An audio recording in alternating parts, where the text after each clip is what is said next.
Very good evening, ladies and gentlemen. Thank you very much for joining us at this late hour.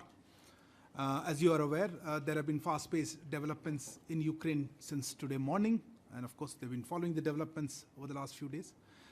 So today, we have had the privilege of having with us Foreign Secretary Shri Harshvardhan Shringla to talk to us about our primary focus of the government today, which is on the safety and security of the Indian nationals and their evacuation from Ukraine. I will request Foreign Secretary Sir to make few brief opening remarks, and after that we'll take some questions. So over to you, sir. Namaskar and good evening.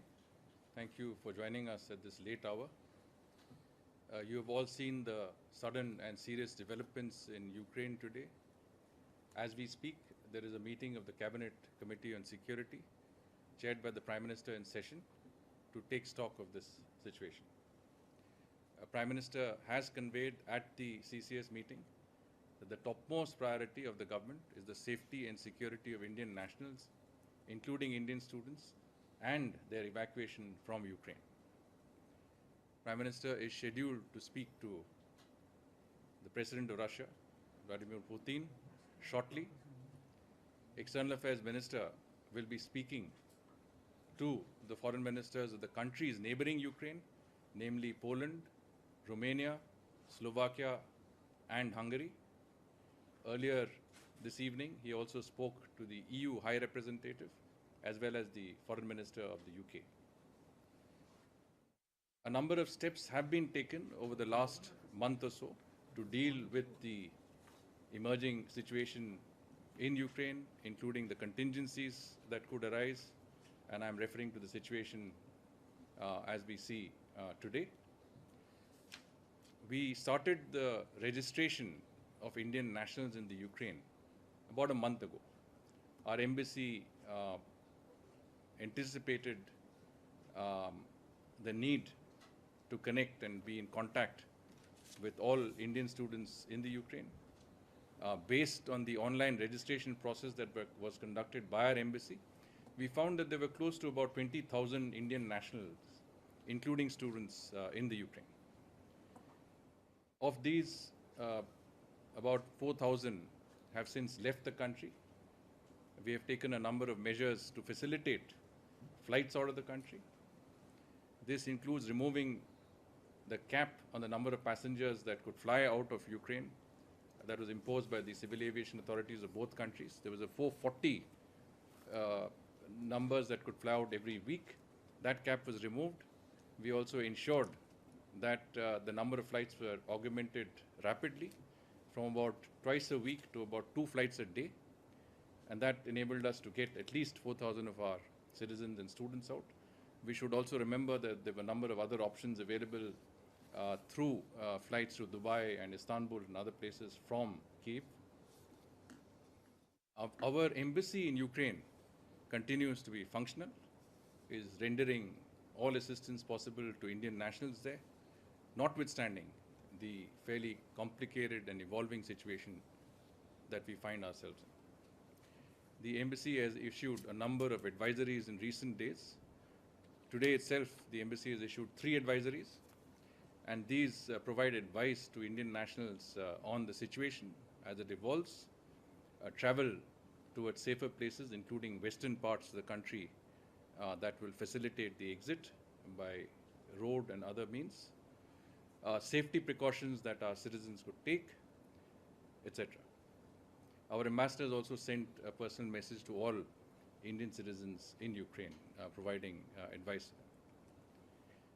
We are consulting universities, student contractors in the process of providing for the welfare and safety of our students.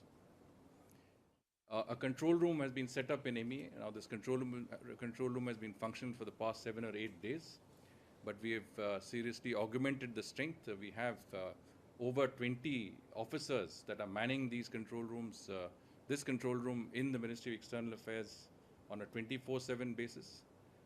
Just to give an example, till now and just today, we have answered 980 calls and dealt with some 850 emails that were sent to this control room. Our embassy in Kiev has also set up a helpline, 24/7 helpline center.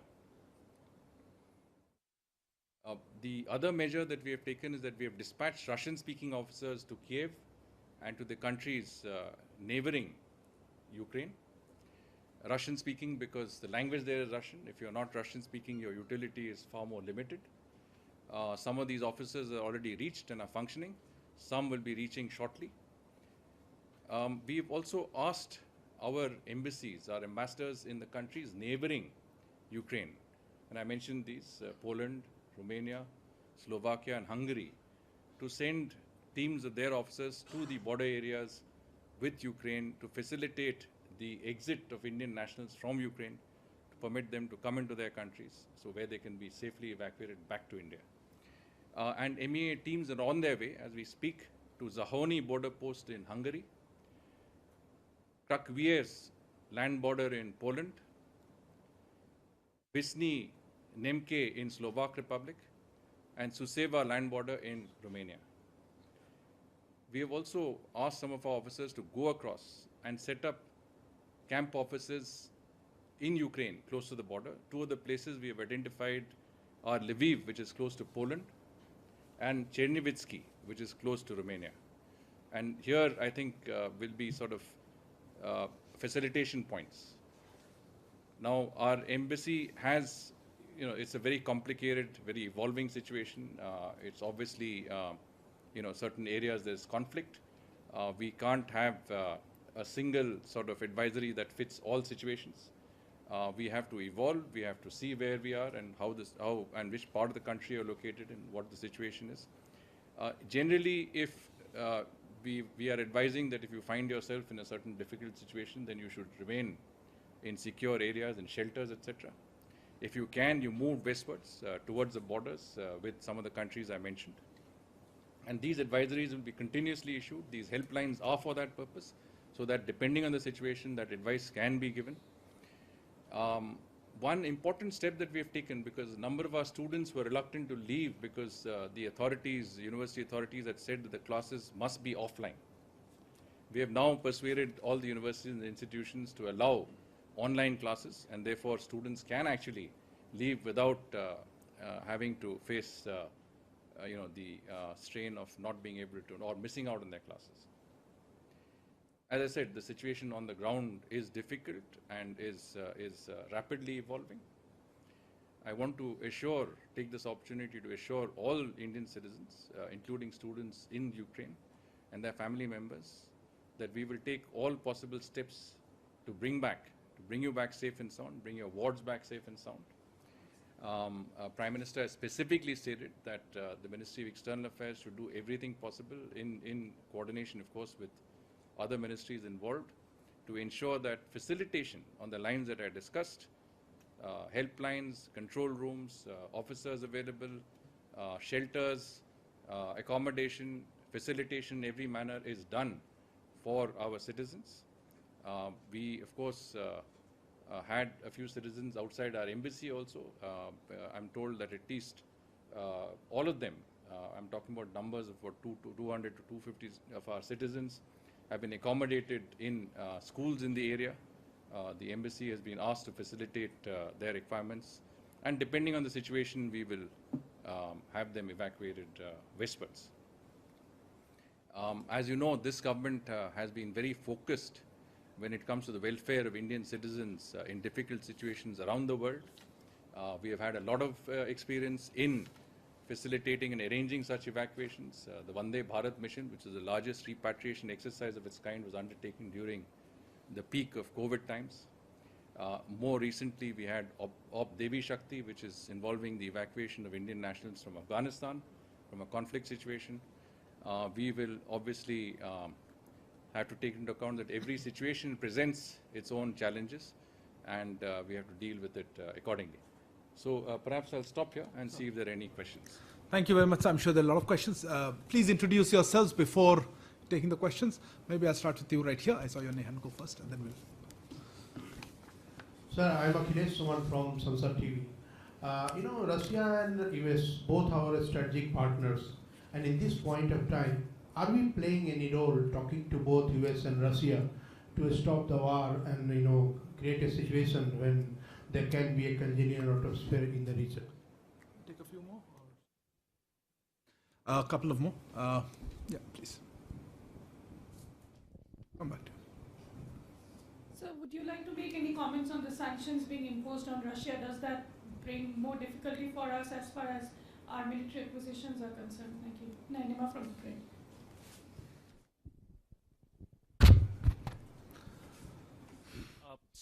My question is regarding India's consistent position when it comes to countries' territorial sovereignty regarding this invasion. A country's territorial sovereignty is being violated. What does New Delhi has to say on that? I'm Siddhant from Beyond. And you, yeah, fourth. Meghna from DD News. Sir, some states have also set up control rooms. So is the MEA coordinating with the state control rooms as well? Where do those people who reach out to state control rooms, does it reach the MEA? How does it work? I'll take one last one. Okay. I'll come back to it. So Hasini Heather from the Hindu Foreign Secretary. We know that, as you said, there have been conversations between the EM, the European Union counterparts, the UK as well. I wanted to just touch on Nainima and Siddhant's questions on the UN Security Council resolution that the US says it is going to bring. Has India seen a draft of the resolution that is coming about? So far, India has, the statements India has made have not criticized Russia, have referred to legitimate security interests of all parties, and has not actually affirmed the territorial integrity of Ukraine. So I just wanted to know if India's position on any of these is likely to change given this UNSC resolution. So let us start with Akhilesh's question, which is, whether we are playing any role with our strategic partners. It is true that India has maintained the best of relations with all countries concerned, whether it's the United States, whether it's Russia, or whether it's the European Union. We have been in touch with all parties concerned, as you can imagine, both as a member of the Security Council, as a country with a lot at stake in that region, as a country with so many of its citizens in a vulnerable zone. We have been in close touch with all concerned. External Affairs Minister was in Europe recently, where he's had a number of meetings with his interlocutors. This evening, as I said, Prime Minister will be speaking to President Putin. External Affairs Minister himself has spoken to a number of ministers from the European Union, and will be speaking to those ministers, those of his counterparts who are from neighboring countries, which is very important, primarily for our own citizens and their safe evacuation out of Ukraine. So our focus in the UN Security Council has always been on de-escalation of tensions, on diplomatic dialogue as the only way forward, and we've also emphasized on the existing agreements, the Minsk agreements, the Normandy format. We've also obviously placed the highest importance to the safety and security of our nationals in the Ukraine in our statements in the UN Security Council. And so in all of this, I think we have, as I said, maintained that people need to talk to each other, the parties need to be engaged, and if there's anything that we can do to facilitate that engagement, we are more than happy to do. And I think, as we go along, we will try and be as helpful as possible.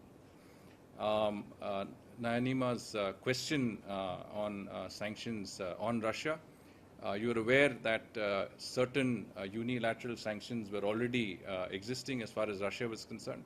Some additional sanctions have been imposed by the United States, by the EU, by Australia, Japan, the UK, among others. But this is an evolving situation, as I said, and we have to see what sort of impact these sanctions will have on our own interests. Clearly, we need to study this carefully, because any sanctions will have impact on our existing relationship. I think it would only be correct to acknowledge that factor, but the actual impact of the sanctions needs to be studied carefully, and we will do that. Siddhant, I think you spoke about a country's sovereignty. I think that question was also asked by Suhasini when you talked about our position in Security Council, the possibility of a UNSC resolution that would be tabled on the evolving situation. We have seen a draft resolution. I'm told that that would undergo considerable changes. We will wait to see the shape that this resolution takes before we can pronounce ourselves in the position that we would take on this issue. So it is, as I said, an evolving situation both on the ground and in the United Nations. We are at the cutting edge of many of the issues, many of the areas where these issues will be discussed and will be considered by the international community, and we will certainly play our due role in that regard. The state. Yes, yes. So, excuse me. I think Neeta had asked this question about state control rooms. I can tell you that a number of chief secretaries of states have spoken to me. Obviously, states are concerned about students, about citizens from their states who are in Ukraine. We are coordinating very closely in that regard. It's only fair to tell you that we have set up, control rooms and teams all over. We have set up the control rooms in Hungary, in Poland, in Slovakia, and Romania. All this information is out in the public domain. But early in the day, whoever contacted me, I immediately sent out the details to them in our state governments. Our external publicity division has put all this out in the public domain, and all this is information that our states can use. We are, as I said, in close touch with all concerned who have a stake in this issue, whether it is parents, whether it is family members, or whether it is state governments, members of parliament, those who are concerned about this. And I just mentioned, Prime Minister chaired a meeting, is chairing a meeting of the Cabinet Committee on Security. They are examining all aspects of the situation, in particular, what sort of assistance, what sort of support that we can render to our citizens in this time of need. And clearly, involving the state governments in this activity is a part of that effort. Thank you, sir. Next round of question I'll take here. Yeah, yes. Then I'll come to you. Sir मैं मनीष हूँ TV9 Bharatvarsh से मेरा सवाल ये है कि बहुत सारे पॉलिटिकल लीडर्स भी ये कह रहे हैं कि अगर हम लोगों ने थोड़ा पहले एक्शन लिया होता, जैसा आपने खुद ही बताया कि 1 महीने पहले ही हमने डेटा कलेक्ट कर लिया था, लेकिन एडवाइजरी 15 फरवरी को निकाली थी, तो क्या अगर हमने थोड़ा पहले एक्शन लिया होता तो शायद हम ज़्यादा से ज़्यादा स्टूडेंट्स को निकाल पाते और अभी हालात थोड़े बेहतर होते। एंड चूँकि आप लैंड बॉर्डर का सर आप डिस्कस कर रहे थे, थोड़ा डिटेल अगर दे देंगे कि बच्चे कैसे उन चारों नेबर कंट्री जो लैंड बॉर्डर्स हैं वहाँ तक कैसे पहुँचेंगे, क्या वो रूट सेफ है?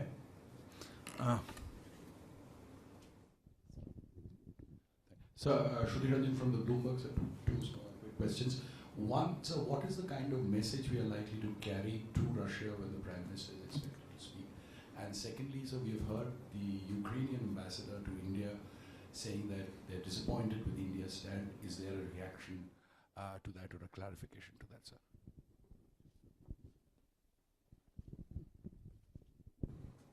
Sir, Maha Siddiqui from CNN News 18. Sir, is the call by the Prime Minister to the Russian President Vladimir Putin being made at the request of Ukraine, or is India making this call because India at the moment is also a non-permanent member of the United Nations Security Council?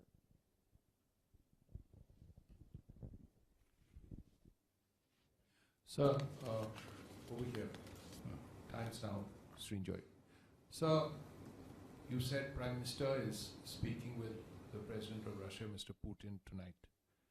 Is he going to make any other calls to any other major leaders either today, tonight, or sometime tomorrow morning?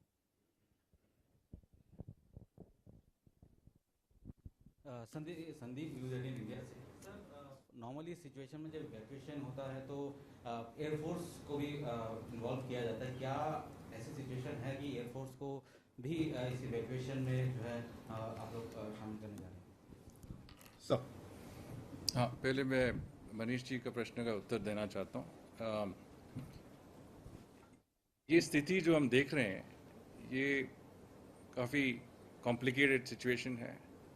इसमें जो अगर हम देख सकते थे कि कैसे evolve होता था, तो शायद और भी देशों जो इन्वॉल्व है इसमें वो भी उसी हालत से उसी प्रकार से देख सकते थे। तो ये मैं कहना चाहता हूँ कि ये इवॉल्विंग सिचुएशन बनने के कारण से एग्जैक्ट एक्शन जो आपने कहा, मतलब बाद में जो आप अगर हम रेट्रोस्पेक्ट में देखें तो हमें लगेगा कि एक्शन पहले भी ले सकते थे, पर सिचुएशन कॉम्प्लिकेटेड है और इवॉल्विंग है, उसी हिसाब से हमने अपने मतलब प्रिपरेशंस किए थे। ये भी देखना होगा कि काफ़ी हमारे जो स्टूडेंट्स थे उनको एडवाइजरी देने के बावजूद भी वो देख रहे थे कि अगर क्लासेस मिस होंगे, अगर क्लासेस ऑफलाइन होंगे तो क्लासेस उसके भी मतलब नतीजा होगा उनके ऊपर, और क्या ऑप्शंस थे उनके, क्या उपाय थे।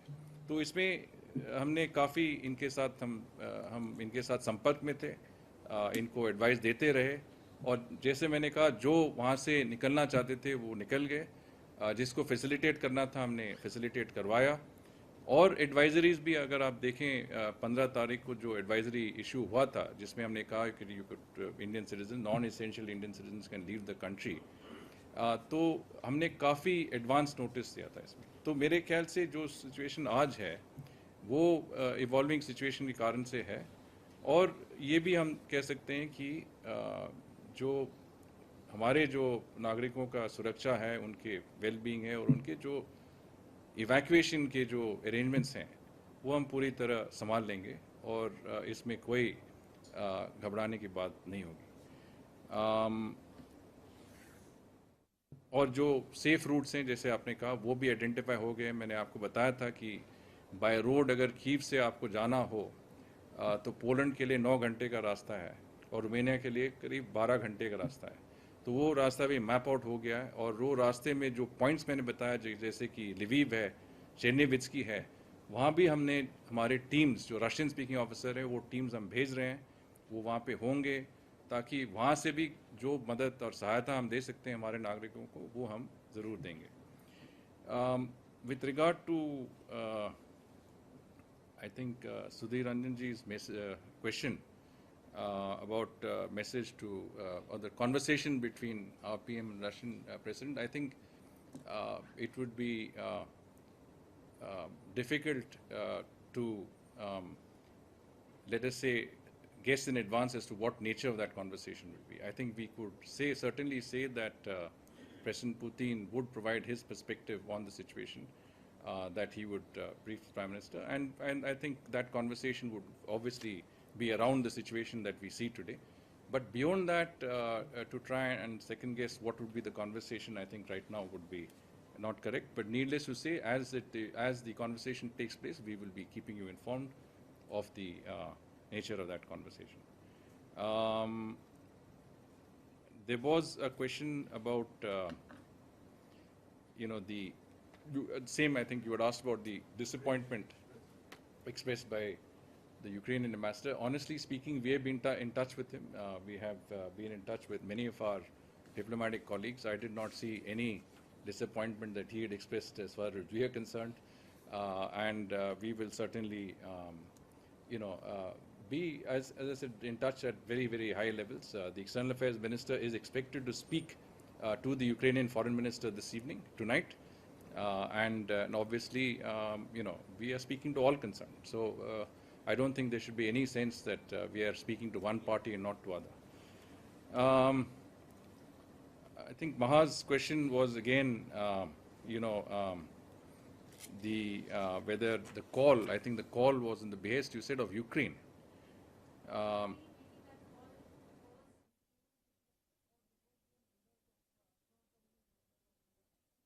Well, I mean, the conversation is taking place because of the reasons I mentioned. We have a stake in the situation. We are a concerned party, as both a country that has close relations with Russia, with Ukraine, with the European Union, with all concerned. We also have stakes in the region, economic stakes. We have people involved. Our citizens are there. We are members of the UN Security Council. I mean, all of these factors are relevant to that conversation that is taking place. Sanjoy, you said are there any other calls expected? I think, again, it's premature. Obviously, there will be calls in the days to come. There will be conversations, and we will be open to any such interaction with any of our colleagues in the international community.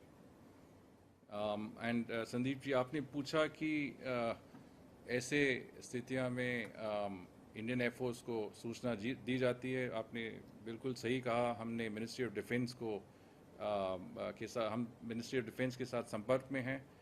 उनको हमने पूरी सूचना दी है कि क्या स्थिति है और क्या इवॉल्विंग सिचुएशन है. और हमने ये भी कहा है कि अगर ज़रूरत पड़े तो हमारी एयरलिफ्ट कैपेसिटी की मतलब प्रोविज़न रखना होगा उनको. और अगर ऐसी स्थिति हो तो हमारी एयरफोर्स की एयरक्राफ्ट भी वहाँ पे जा सकती है. पर हमारी और भी उपाय हैं, जैसे कि हमारे कमर्शियल एयरक्राफ्ट है. तो all options are on the table. So thank you very much for that. I think you have one. Okay, we'll take second question, please. Just take the last couple of questions. Neeraj Rajput ABP news. Sir, जिस तरह की परिस्थितियां बन रही हैं, हम लोग देख रहे हैं कि रशिया किस तरह से इमर्ज करके आ रहा है, और रशिया की जो संबंध हैं चीन के साथ बहुत अच्छे संबंध हैं, और पाकिस्तान के प्रधानमंत्री भी आज रूस में ही थे. तो ये क्या इस यूक्रेन क्राइसिस के बाद जो नया वर्ल्ड ऑर्डर होगा तो वो भारत के लिए किसी तरह से कोई चिंता का सबब बन सकता है? किस तरह से देखते हैं आप इस नए वर्ल्ड ऑर्डर को? Okay. Okay, last question, definitely. क्या नाम जयप्रकाश तरीके का क्या जो अपने विदेश मंत्री रूस के विदेश मंत्री से भी बात कर रहे हैं या बात करने की योजना है आज? तो एक तो मैं जयप्रकाश जी को सीधा बता सकता हूँ कि जब प्रधानमंत्री की बात हो रही है रूस के राष्ट्रपति के साथ, तो यही हाईएस्ट लेवल पे बात चल रही है. न्यू वर्ल्ड ऑर्डर जो आपने कहा, जो नीरज जी ने कहा, ज़रूर स्थिति बदल गया है. ग्लोबली टेंशन्स, तनाव की हमने देखा है कि काफ़ी मतलब इसमें स्थिति काफ़ी गंभीर हो गई है. ये परिस्थिति में हम क्या कर सकते हैं? हमारे जितने भी ऑप्शंस हैं वो सब खुले हैं. सभी के साथ हमारे संबंध हैं, सभी के साथ हमारे संपर्क भी है, और जो करना है हमारे हित में, हमारे देश के हित में और हमारे नागरिकों के इंटरेस्ट में हम ज़रूर करेंगे. So thank you very much for your presence here today, sir. Glad you could make out time from today to brief the general community. I also would like to thank the presence of Dr. Adarsh Swaikar, Joint Secretary looking after Eurasia desk in the